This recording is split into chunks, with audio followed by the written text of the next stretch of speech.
Welcome back to another Spirit Island video. In this video, I'm going to be continuing my Memory Intensify guide, this time looking at openings. Now, in the previous video, we talked about cards, and in that video, I talked about how you can go to your 3 or 4 energy and reclaim loop a elemental teachings plus a major, and you can threshold a lot of majors. And I'm going to talk about that opening in this video, as well as the standard opening. Now, unfortunately for memory, there really is only 1 to 2 builds for this Intensify aspect. Um, and both builds are going to start off with the same G2, and you're going to go presence from top track. Now you might be saying, wait a minute, why not bottom track? Well, the problem is if you go bottom track, you're going to be starved on energy all game. And if you commit to this, you're going to have 0 energy the whole game. And unless you're picking up like a gift of constancy or a gift of living energy, I see there to be no reason to start off in playing 2 cards. The other thing is all of your 0 cost cards, while they're not bad cards, they're just cards that aren't that impactful to the board. So I like going for the 1 energy start. So turn 1, I G2, I like getting a minor here, and I go presence from top track. Now you might be saying, wait a minute, why not a major? I find major-based strats or getting majors on turn 1 to be incredibly greedy because there's a lot of powerful minors that you can pick up on any spirit in the game on turn 1 that can enable a lot of play patterns. For instance, Gift of Constancy is amazing for this spirit. I could pick up Call of the Dahan Ways or Call to Trade, and that will impact the whole game. And I could even play those cards on turn 1. Well, Call to Trade I wouldn't, but like Constancy, that would be a reason, okay, maybe I go bottom track, I do Constancy plus something else, and I could do crazy builds. And you lose out on that if you go with a major on turn 1. In addition, getting a minor on turn 1, you can see and use your Intensify aspect to try to use that minor and amplify it. So some examples from the previous video, I talked about all of the minors, but for instance, if I get like Treacherous Waterways, I might play this turn 1 into France, add the plant marker, and now it adds 3 wilds. Well, now that solved that land the entire game. So there's a couple of things that you can do when you go minors turn 1 that you lose out if you go majors. The last thing is if you go majors turn 1, if you end up drafting, I believe it's a 4-cost major, you're not going to be able to play it on turn 2 unless you take one of these really awkward energy growths. And you really don't want to take these until like turn 3 at the earliest, but of course it's going to depend on the board state. So I like to go presence from top track, gain a minor, and the card I usually play here is Boon of Ancient Memories. This is going to be your card that can give out power cards. Or if you choose yourself, which I do a lot of times, you get another draft. I find that this is a great card to play on turn 1 because the board has the invaders are still trying to set up, and this gives you plenty of time for you to also set up. It also means that you can spend you'll be able to use your defensive innate next turn at defend 5, and you can take the other blight to scale. So it lines up very very nicely on this turn, and that's why I play it. Now any element that I get, I choose air, and that allows me to hit the second threshold of my right innate here, and you won't really have a good target for it, but maybe you're playing with somebody that is doing multiple actions on turn 1, and then maybe you can try to use that right innate in their or on their board. Okay, looking at turn 2, I like to G2 again, and like I said, first turn 1, I G2 top. Now I'm going to G2 and go bottom. So having both 2 card plays and 1 energy a turn is essential for this spirit. I think both builds start off at this point that you're going to be doing with the spirit. Now, I used to play Intensify and just go minors, and I would have 3 minors here. I realized that it's not a bad way to play the spirit, and actually it's very playable, but memory kind of falls into the same category of stone, where you can kind of get that major and you can build that plan around it early. And because you have that defensive innate or you have defensive tools, you can use those tools while you're sculpting your hand. And I found that it's straight upside if you get a major on this turn. So assuming we took Boon of Ancient Memes for us turn 1, we would have 2 cards. We would have a minor from turn 1, Boon of Ancient Memes minor, and then we gained a major. And then because of our special rule, we choose to discard a card. I like discarding Study. So that's what you have here. So that's in our discard, and also Studies in our discard from the major.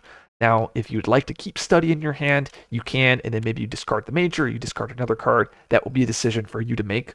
But I like to discard study here because it lacks that earth element. And when you're lacking that earth element, it means hitting that left innate is going to be a little bit more challenging. And we want to be hitting this innate every turn because this innate is going to give us defend 5, which is going to completely defend a land. So we want to make sure that we're always hitting this innate in the on turn 2, turn 3, and so forth. Taking Blight to scale is really painful if you're doing it in both your lands. So we really want to hit that innate, and then ideally hit that right innate. Now, you're only going to have one energy, so the major that you pick up, you're not playing it this turn, and that's okay. You just want to set up your hand, and this is where a lot of times I'll play Sure Secrets here, because that allows me to set up Dahan. Either I'm moving Dahan to get to counterattack in that turn, this turn, or I'm moving Dahan to set up a counterattack for next turn. And then with this, I have a Moon, Air, Earth. That means all I need is another Earth element to hit my innate, or another Moon element to hit my right innate. And then you have some minors that you can play, and then hopefully you play and use that any to hit both innates. So a lot of times that's what I do. And then that also allows you to keep the major, plus your teachings for possibly turn 3. So now we're reaching turn 3, and this is where the spirit has 2 openings. And this is the top is going to be what I call standard. The bottom is going to be hyper fast tempo minors, or just fast tempo bottom track. So let's look at the top, the top build here, because this is what I recommend doing with the spirit. So we chose G2. We should have, let's just say, 1 energy. Let's say we played 2 zeros. So we have 1 energy here. And now we're going to be gaining 2 energy. And this opens up. I can either G2 or I can G3. If I G3, I'll have 5 energy, which will allow me to play the major I got on turn 2. Now, like I said in the previous video, most of our majors are going to be 3 to 4 energy. So you'll have plenty of energy to afford it with your G3 here. And this is a good turn 2 G3 if you want to play that major plus that teachings. What I've shown here is if I took another draft with G2, so as I showed, we have the 2 cards in our discard.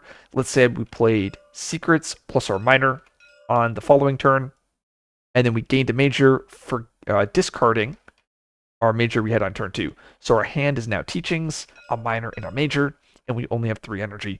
And maybe we do something like Teachings plus our major, we play the 3-cost major, and we do some major work, because remember, Teachings is going to be perfect element. So now a single earth, and now we hit both of our innates.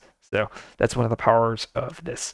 Now, if I choose to not gain a major, I would have 2 extra energy, and then I can use that to better pay for my major. So this is a build that I love doing. And like, as you can see, if I got like what is it called? If I end up finding Unearth a Beast on that previous turn, on turn 2, well, now I can set up, oh, I have my 5 energy. Now I can set up to play it on turn 3 thresholded. So pretty wild.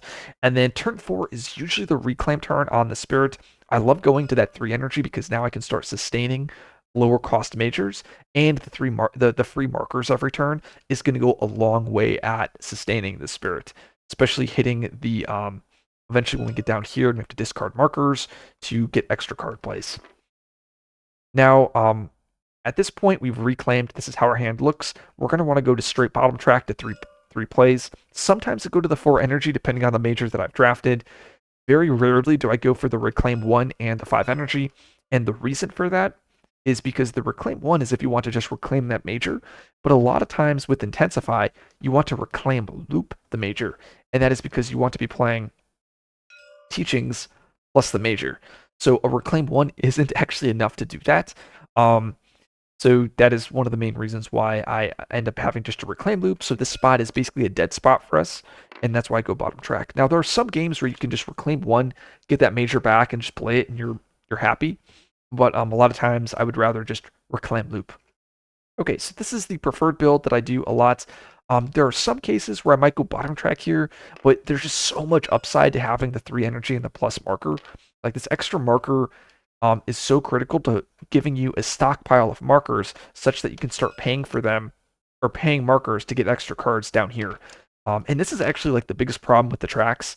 Like, because this requires so many markers, it pushes the spirit to go top track always. Like, rushing bottom track is just so painful, and we are going to show that opening down here. So we G2'd top, we G2'd bottom, and then here I love to G2/G3. I mainly like G2ing here bottom, and that is because you're going to be getting more minors. And the idea is you want to access 3 plays and then 4 plays very early on. The upside of this build is, like I said, you're going to have more plays. The downside is your energy economy is going to be shot. In addition, your elemental marker economy is going to be very low because every turn you're going to be paying 2 markers to play extra cards. Well, not every turn, but that's like the whole point of this build is to be doing that. So if you're not doing it, then why are you doing this build, right? But you'll be paying 2 markers to get extra card plays. And if you're this right innate at a max gets you 3 markers. That means 2 of the 3 markers is to get +1 play. That only leaves you with 1 marker a turn to amplify your effects with the Intensify innate. So as you can see, you're going to be kind of starved for markers. Now, what players do to kind of get around that is they don't always use the extra play, which to me, it's like, well, why are you doing this build if you're not always using it? But you have to strategically use this. So sometimes you'll take off turns so that you can stockpile markers, and then you then use those markers on later turns. Another benefit though is like, even though you are at this spot, once you get to 3 plays, it's 3 solid plays, and the spirit really picks up. Another negative to this build is you're not going to have much energy because you're only at 1 energy a turn, so playing 1 cost minors is going to be quite challenging. Luckily, you do have a bunch of zeros, which is really nice. This is more for a build if you drafted like Gift of Constancy or Gift of Living Energy. This is a great build for those games because now you gave out Constancy or you take Constancy once for yourself. You're reclaiming, delaying cards, or delaying your reclaim, and then you'll also have energy to pay for cards. And then on turn 4 here, I also show the reclaim turn. I feel like turn 4 is the ideal memory reclaim turn. There are going to be sub-games where you want to reclaim on turn 2 or turn 3, depending on how powerful of a miner you play on turn 1. Like, I've had games where I'll play, like, Rouse. Let's go and look for it here. Like, I'll play Rouse, 2 damage, push and explore. I'll make this fast on turn 1, and then I might want it on turn 2 to keep up with tempo. And then I'll pick it up turn 2, play it on turn 2, make it fast, and then diverge. Those builds are really, really greedy, so I don't recommend it. Like I said, I would just stick to this top plan. Go top, top, top, and then go bottom. That tends to just be the strongest build I find with the Spirit. I'm trying to think if there's anything else. I've already talked about going pure bottom track. It's just, I think, worse than the build I have shown here. Like, at least with this build, you have 1 energy, so you can play those 1 cost defense, or like those 1 cost miners.